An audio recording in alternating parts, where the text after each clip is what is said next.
Ieri sera a Livorno il Crotone ha battuto il Livorno per 2-1, Atalanta ed Empoli 1-2, vittoria dell'Empoli a Bergamo, ecco qui la grafica che ci soccorre.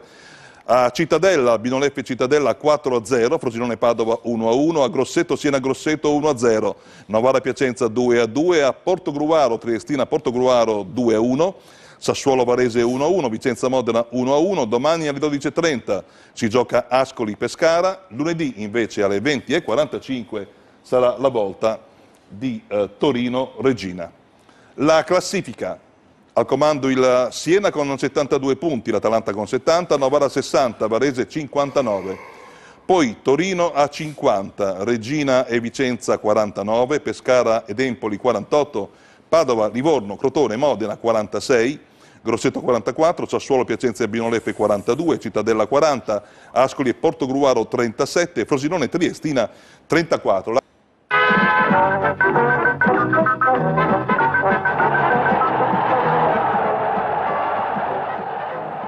Il Vicenza cerca di conquistare la zona play-off, il Modena di non farsi risucchiare nella lotta per non retrocedere, ma rischia di più la squadra di Maran che arriva da 3 sconfitte nelle ultime 4 partite. Subito pericoloso il colpo di testa di Ciani in anticipo, la palla finisce a lato. Protesta il Vicenza, attacco di Gavazzi, palla sul braccio di Carini, ma l'arbitro fa proseguire davvero molto vicini i due giocatori. Ancora il Vicenza, abbruscato per Cellini, anticipato all'ultimo da Gozzi. La prima opportunità per Botta, il tiro con il sinistro in diagonale mezzo metro sopra la traversa. Ancora proteste vicentine, il corpo a corpo in area tra Gavazzi e Carini, il centrocampista finisce a terra, chiede il rigore ma per l'arbitro è tutto regolare. Un'altra botta al volo di Botta al tiro dai 25 metri, palla ancora di poco alta sulla traversa. Ad inizio ripresa il Modena va in vantaggio, decisiva l'uscita in presa alta sbagliata del portiere russo che non trattiene, Giglioli ne approfitta, controlla e con il sinistro mette dentro l'1-0. Il Modena potrebbe chiudere il conto con Signori ma il suo diagonale è troppo largo. E qui inizia il forcing del Vicenza, Cellini lanciato sul filo del fuorigioco, la girata, bravo il portiere Alfonso. Ancora Botta sul velo di Abbruscato, questa volta però il tiro è troppo debole. Poi è sfortunato il Vicenza quando la conclusione di Paro colpisce il palo, infuocati i minuti di recupero, il traversone al volo Botta che non trova la porta, ma al 47esimo arriva il pari, Misuraka ancora per Botta che gira in mezzo, il tuffo di Abbruscato che mette dentro il gol dell'1-1. Il pareggio è giusto anche se è arrivato nei minuti di recupero, un punto che avvicina le due squadre ai rispettivi obiettivi. Il migliore in campo è stato il centrocampista del Vicenza Botta, ricordo il risultato: Vicenza 1, Modena 1, linea allo studio. Grazie Zennaro, complimenti, elegantissimo. Beh, avete capito per quale motivo l'ultra vicentino Claudio Pasqualin ha dato i numeri qui nello studio al pareggio in piena zona recupero del Vicenza. Mettendoci anche un po' di ansia, un po' di paura. Un po' di ansia e difficoltà. L'urlo nel silenzio, sai? Certo.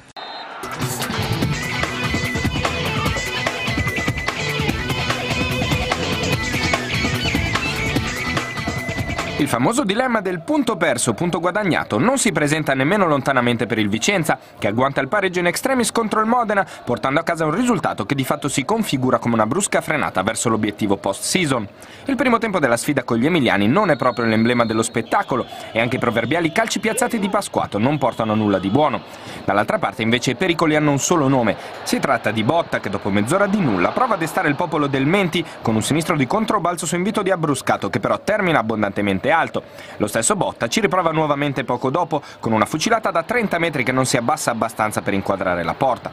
La prima frazione si chiude con l'episodio che porta all'infortunio di Guardalben che dopo uno scontro guarda un po' rimediato con Botta si vede costretto a lasciare il posto ad Alfonso. La ripresa fortunatamente offre da subito ben altro e dopo 7 minuti i giallo-blu passano in vantaggio. Russo va a farfalle sul corner di Pasquato, Giglioli prima si aggiusta la palla con un dribbling, quindi di sinistro trasforma in rete nonostante il tocco di Gianni. Per lui si tratta del secondo centro stagionale, un gol che sembra dare un bello slancio agli uomini di Bergodi, dopo un primo tempo decisamente sottotono.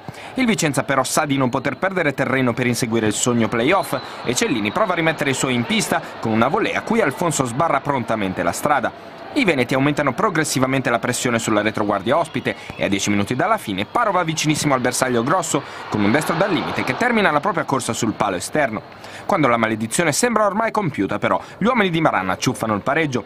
Misuraca ispira per botta e il cui cross trova l'incornata in tuffo del solito abbruscato che sceglie decisamente un bel modo e un bel momento per salire a quota 15 in classifica marcatori.